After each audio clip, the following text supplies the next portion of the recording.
지난 한 주 동안 행복을 주는 믿음이라고 하는 큰 주제를 가지고 새벽 제단을 쌓고 있습니다. 여러분이 새벽에 행복하십니까? 이렇게 새벽 제단을 쌓을 수 있는 것 주님의 크신 은혜입니다.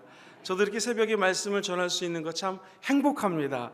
하나님께서 주신 큰 은혜인 줄 믿습니다.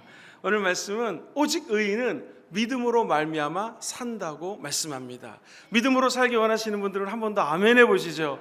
다 믿음으로 살기 원해요. 목사님, 어떻게 하면 이 믿음을 간직하고 살아갈 수 있을까요? 행복한 믿음으로 하나님께 나아갈 수 있는 방법은 무엇일까요? 라고 말씀을 물어보신다면 세 가지 말씀을 드립니다. 첫 번째, 바라보라라는 것입니다. 한번 따라 보실까요? 바라보기. 믿음은 바라봄의 법칙입니다. 지속해서 바라보라는 것이죠. 사실은 어떤 목표를 향하여 나아갈 때 빨리 가는 것 중요합니다. 속도보다 더 중요한 것이 있어요. 방향입니다. 저와 여러분들은 십자가를 바라보며 뛰어야 됩니다. 믿음의 주요 온전케 하신 예수 그리스도를 목표로 삼고 뛰어가야 된다는 것이죠. 분명한 믿음의 목표는 예수 그리스도를 닮아가는 것입니다. 빌립보서 2장 13절에 보면 이런 말씀이 나와요. 너희 안에 행하시는 이는 하나님이시다. 그가 자기의 기쁘신 뜻을 위하여 우리 가운데 소원을 두고 행하게 하신다라는 것입니다. 때로는 하나님의 아들 예수 그리스도를 바라보며 뛰어나갈 때마다 오히려 얽히고 설키고 뒤섞이고 엉뚱하게 되는 것이 아닌가라고 생각할 때가 있습니다. 제가 어렸을 때는 저희 어머니 할머니께서 술을 잘 놓으셨습니다. 백엔잎청이라든가 이불이라든가 이불 호청이라든가 이런 데 술을 놓으셨어요. 그럼 술을 놓을 때 저는 어렸을 때 뒤에서 보면은요, 빨간 실, 노란 실, 파란 실 엉켜가지고는 야, 이게 도대체 뭐 하는 짓인가 이런 생각을 했습니다. 그때 제 할머니 하셨던 말씀이 기억나요. 조금만 기다려라 그러셨습니다. 그리고 며칠 지나서 그 수 노는 것이 다 끝나게 되면은요, 야, 뒤로 볼 때는 얽히고 설켜 있는 것들이 쫙 돌려보니까 아름다운 새, 꽃, 나무, 숲속에서 지저귀는 새들이 그 수 놓은 장면들에게 다 그려졌던 것이 기억이 납니다. 우리도 마찬가지입니다. 믿음을 가지고 하나님을 바라보며 나간다는 거 쉽지 않습니다. 때로는 얽히는 것 같아요. 안 되는 것 같습니다. 그리고 막 뭔가 앞뒤가 뒤바뀐 것 같습니다. 그러나 조금만 기다리시고 달려가십시오. 조금만 더 주님을 바라보십시오. 믿음은 바라보는 것들에 따라서 역사하고 변화되게 될 줄 믿습니다. 그럼 하나님께서 형형색색의 아름다운 우리의 시를 통하여 아름다운 그림을 그려주게 될 것입니다. 그래서 믿음은 사비연필이다라는 말이 있습니다. 사비연필은 도화지에다가 그림을 그리는 것이 사비연필이죠. 우리는 마음에 도화지가 있습니다. 다 하얗습니다. 예수 믿고 구원받은 저와 여러분들은 진홍같이 붉은 재가 있다 할지라도 흰 눈처럼 하얘지는 마음의 도화지가 있습니다. 거기다 사비연필을 꺼내시고 그림을 그리는 것입니다. 스케치를 하는 거예요. 십자가를 통하여 2020년 새로운 그림을 그리시게 되기를 주의 이름으로 축원합니다. 이 바라봄의 법칙은 마음속에서 바라보는 것입니다. 하나님은 없는 것을 있는 것 같이 부르신다고 말씀하셨습니다. 지금 애가 없는 사람에게 주님 말씀하십니다. 사랑하는 아브라함아, 롯이 떠나고 난 다음에 하나님께서 이렇게 말씀하십니다. 눈을 들어 너 있는 곳에서 북쪽, 남쪽, 동쪽, 서쪽을 바라보라는 거예요. 영어성경을 찾아봤더니 lift up your eyes, 네 눈을 들으라는 것입니다. 동서남북을 바라보고 수없이 펼쳐져 있는 저 자원들을 보라는 거예요. 이 땅에 하나님이 창조하신 아름다운 세계를 바라보라는 것입니다. 그리고 난 다음에 나중에 15장에 가면 창세기의 5절에 이런 말씀이 나와요. 그를 이끌고 이번에는 하나님께서 밖으로 데리고 나가십니다. 아까는 동서남북 사방팔방을 눈에 보이는 것들을 보라는 것입니다. 근데 진짜 믿음은 무엇인가? 하늘을 우러러 무뼈를 보라는 것입니다. 여기서 하늘은 한국말로 그냥 하늘이지만 영어 성경에는 heavens라고 적혀져 있어요. heaven은 눈에 보이지 않습니다. 천국이 어찌 보이겠습니까? 그 눈을 들어서 이 땅의 동서남북만 바라보는 것이 아니라 보이지 않는 저 천국을 바라보라는 것입니다. 그리고 말씀하시기를 하나님의 상징적인 하늘, 이 땅에 눈에 보이는 스카이, 이 하늘도 하늘이요, 저 우주의 별들도 하늘이요, 저 천국도 하나님이 창조하신 하늘입니다.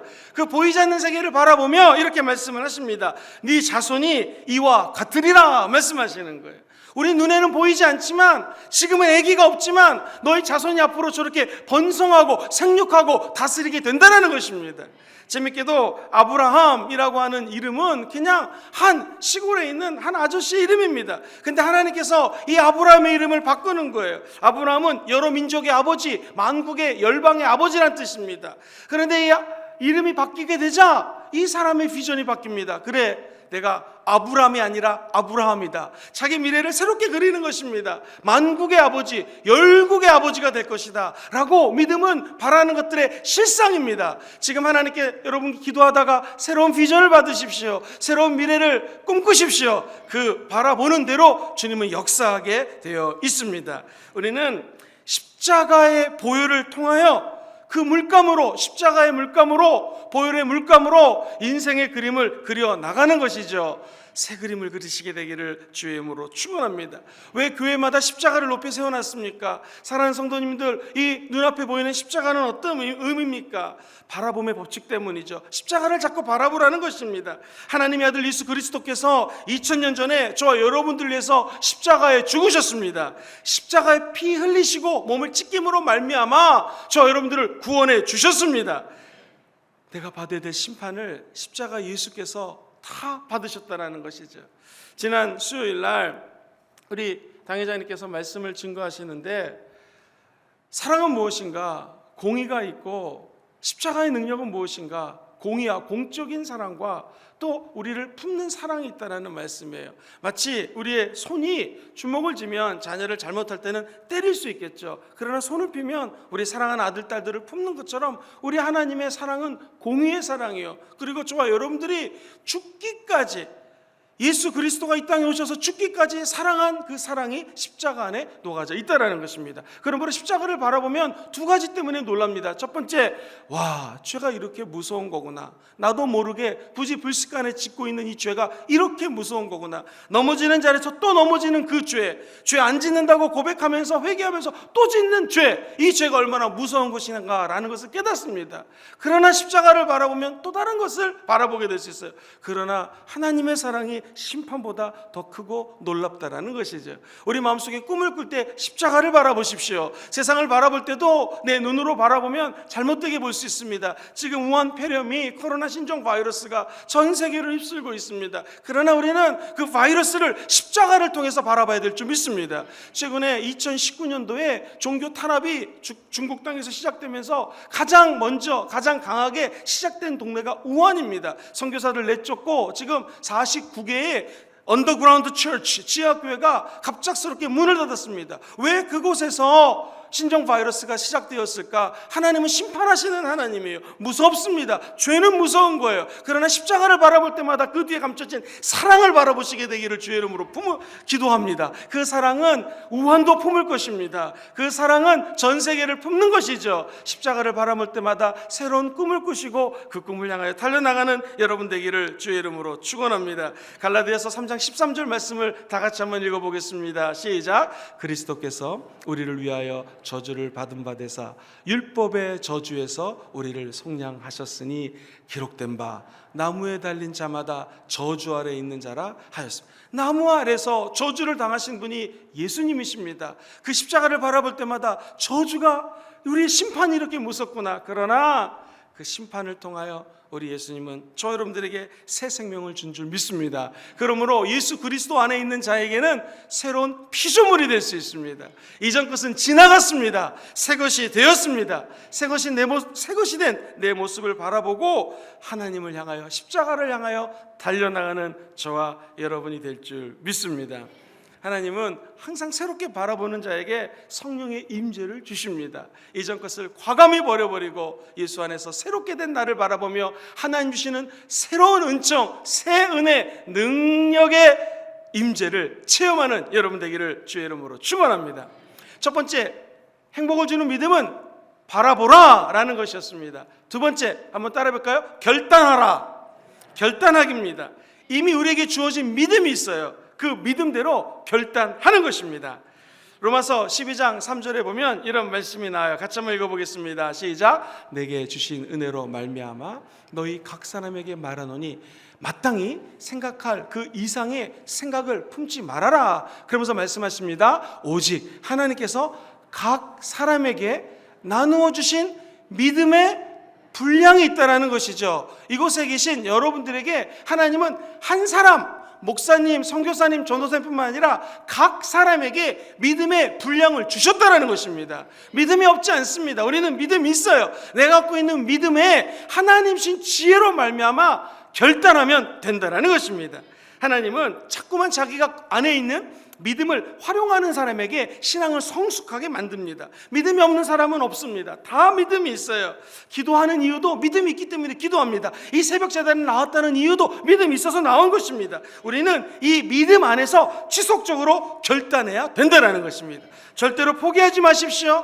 믿음으로 나아가는 자는 뒤를 돌아보면 안 됩니다. 앞을 향하여 나아가야 된다는 것이죠. 믿음은 절대로 포기하는 것이 아닙니다. 우리 삶에서 포기라는 단어를 없애버리게 되기를 주의 이름으로 축원합니다.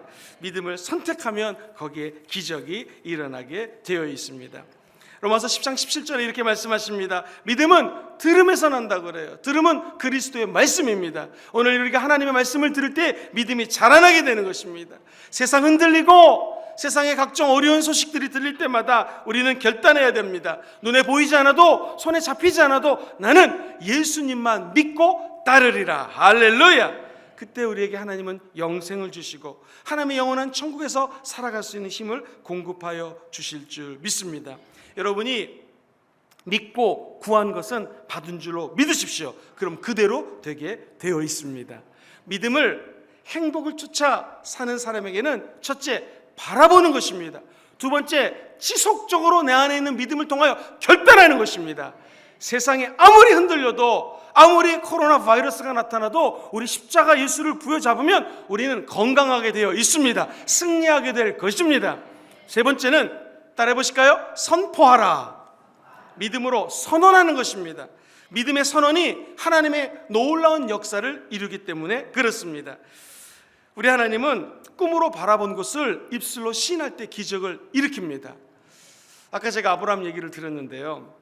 아내가 서양 사회는 남편이 아내의 이름을 부릅니다. 또 아내가 남편의 이름을 부릅니다. 그 전까지 이름은 아브람. 그런데 하나님의 이름을 아브라함으로 바꿔줬습니다. 아브라함, 아브라함, 사랑하는 여보, 아브라함 계속 부릅니다. 아브라함은 자기 자화상이 틀려집니다. 내 이름이 아브라함이지 무슨 뜻이죠?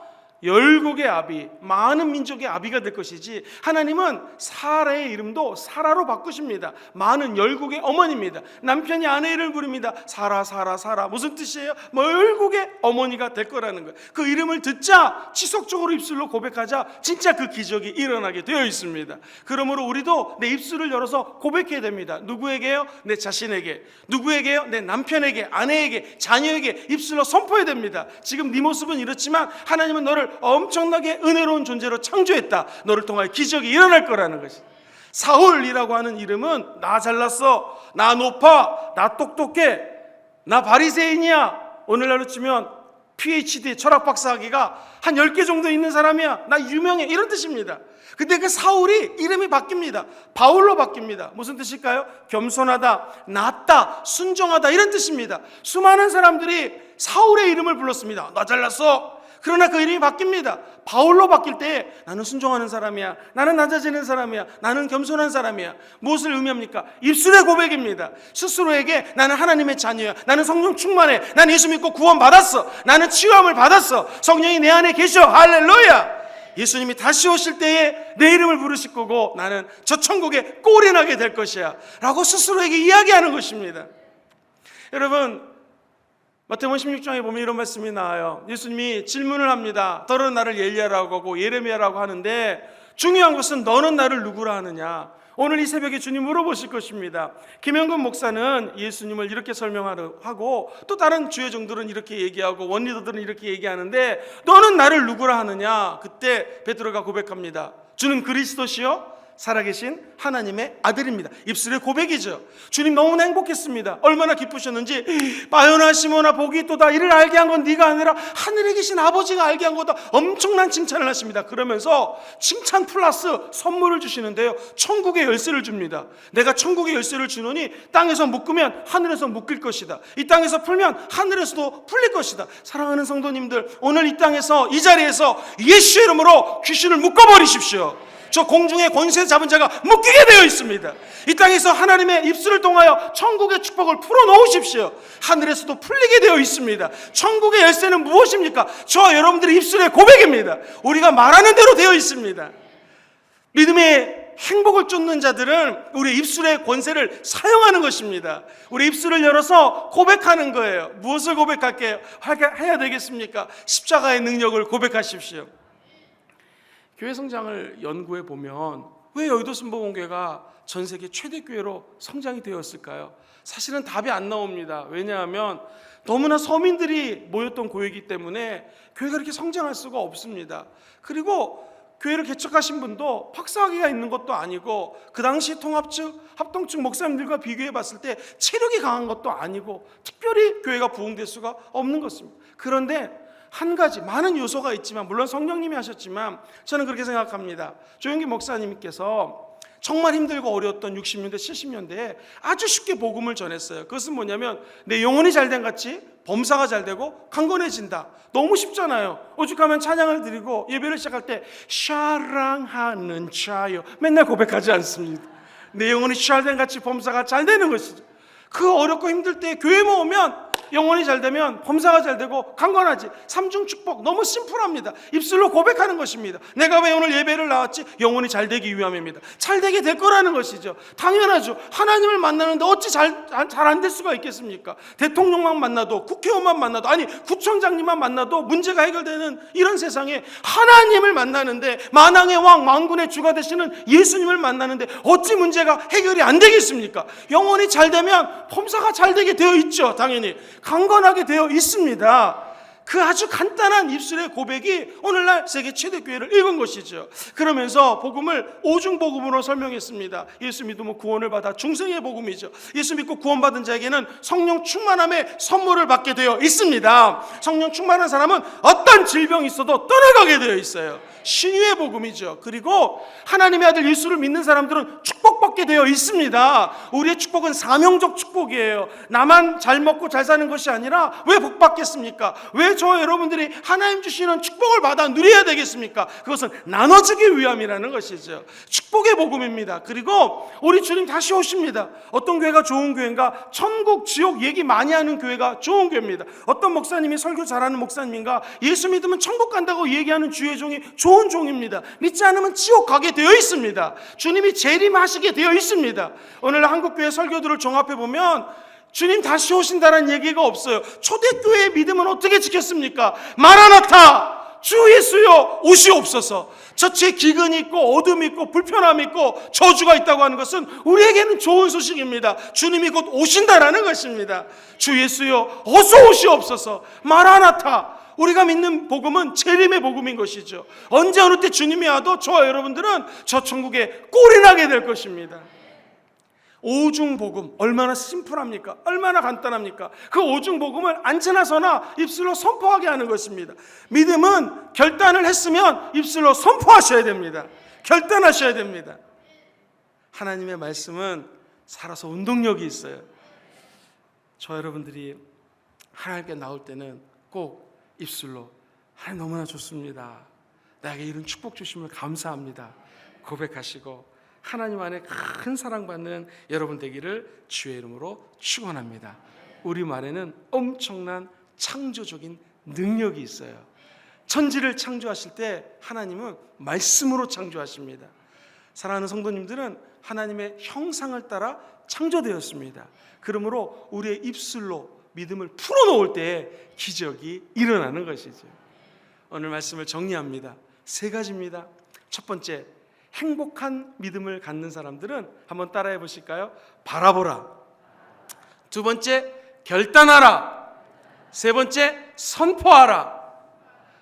보고 믿고 말하자. 시작. 보고 믿고 말, 끊임없이 십자가를 보십시오. 그리고 마음으로 믿어 결단하십시오. 그리고 오늘 하루도 입술로 시인하게 되면 기적이 일어나게 될 것입니다. 한량없는 성령 하나님의 역사가 오늘 이 새벽 제단을 통하여 나타나게 될 것입니다.